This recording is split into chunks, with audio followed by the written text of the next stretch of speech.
یہ ہے میر جعفر میر صادق جو کہتے ہیں کہ یہ الیکشن کمیشن آف پاکستان میں جو منصف ہے، جس کے سامنے عمران خان جواب دہ ہے اور ملزم کے طور پہ پیش ہو رہا ہے، کہتا ہے آپ استعفیٰ دو۔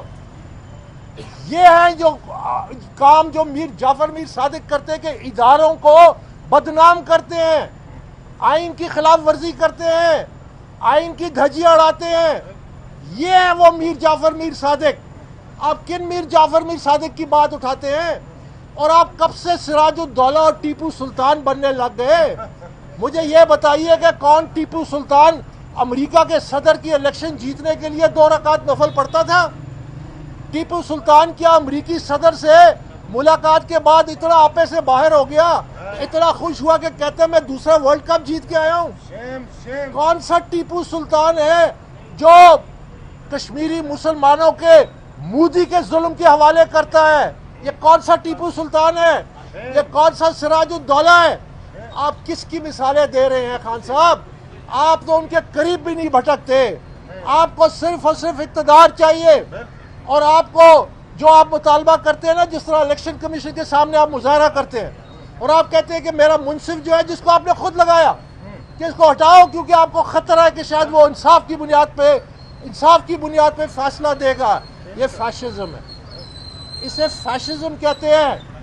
ہمارا اس وقت قوم کا سب سے بڑا مسئلہ یہی ہے کہ عمران خان جو ہے، اب یہ جو کہتا ہے میں آزادی مارچ کرنے جا رہا ہوں، یہ آزادی مارچ نہیں ہے، یہ غلامی مارچ ہے۔ یہ پاکستان کی قوم کو غلام بنانے جا رہا ہے۔ یہ چاہتا ہے کہ میں قانون ہوں، میں آئین ہوں، میں منصف لگاتا ہوں، میں اپنی مرضی سے منصف کو ہٹاؤں گا، میں اپنی مرضی سے قانون اور آئین کی دھجیاں اڑاؤں گا، میں بالا طاق ہوں ہر قانون اور آئین سے۔ یہ غلامی مارچ ہے۔ اگر آپ آزادی کے اتنے ہی چاہتے ہیں تو پھر آپ سب سے پہلے پاکستان تحریک انصاف کو اپنی بادشاہت سے آزاد کریں۔ مجھے معلوم ہے کہ آپ ڈی چوک پہ کیوں آنا چاہتے ہیں، کہ ڈی چوک پہ آ کے آپ اپنی منشا کریں، اپنی مرضی کریں سپریم کورٹ کے ساتھ، الیکشن کمیشن کے ساتھ اور اسٹیبلشمنٹ کے ساتھ، آپ ان کو اپنے ہاتھ میں لے لیں۔ یہ آپ کا مقصد۔ اور جو تحریک انصاف کی قیادت ہے اس میں اکثریت آج بھی مخالفت کر رہی ہے۔ ہم مزید انتشار برداشت نہیں کر سکتے۔ سری لنکا کا حال ہمارے سامنے ہے، سری لنکا کس طرح ڈوبا، آج وہاں پہ ہنگامے ہو رہے ہیں، پاکستان کی معیشت بھی ڈوب رہی ہے۔ آپ الیکشن کی تیاری کریں، آپ اپنی پارٹی کو سنواریں اور پرامن طریقے سے سیاسی عمل کو چلنے دیں۔ اور اگر جو بھی انتشار، یہ انتشار آج نہیں شروع ہوا، یہ انتشار 2014 سے شروع ہے۔ آج میں یہ کہتا ہوں کہ یہ جو فیشزم ہے، اگر اس کو جڑ سے نہ اکھاڑا گیا، اگر اس کا مقابلہ نہیں کیا گیا، اس کا مقابلہ کرنے کے لیے آپ نے سوشل میڈیا پہ مقابلہ کرنا ہے، آپ نے پرنٹ میڈیا پہ مقابلہ کرنا ہے، آپ نے الیکٹرانک میڈیا پہ مقابلہ کرنا ہے، آپ نے قانونی طریقے سے مقابلہ کرنا ہے۔ یہ پاکستان کی جنگ ہے، یہ جنگ P D M Peoples Party اور نون لیگ اور پی ٹی آئی کی نہیں ہے، یہ پاکستان کی بقا کی جنگ ہے جو ہم نے فیشزم کے خلاف لڑنی ہے۔ عمران خان کا بھی مطالبہ ہے کہ فوراً الیکشن کا اعلان کرو۔ بفرض مال میں کہتا ہوں کہ آج اس کا مطالبہ منظور کر لیں، آپ الیکشن کا اعلان کر دیں۔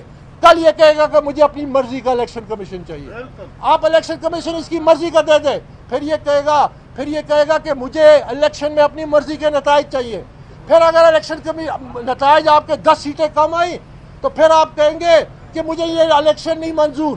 یہ اس انتشار کو ابھی ہمیں ختم کرنا ہے، سب نے مل کے ختم کرنا ہے۔ یہ ایک سیاسی انتشار ہے جو پاکستان کو لے ڈوبے گا۔ ہم سب نے مقابلہ کرنا ہے۔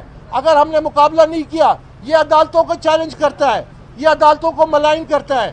سب سے بڑا جو خوفناک شر کا پہلو ہے، یاد رکھیے، جو کہ پاکستان تحریک انصاف اور عمران خان دانستہ طور پہ کر رہا ہے، وہ عوام کو اداروں کے سامنے لا رہا ہے۔ وہ پاکستانی فوج اور اس کو عوام کو لڑانا چاہتا ہے۔ اس سے بڑی سازش کوئی نہیں ہو سکتی۔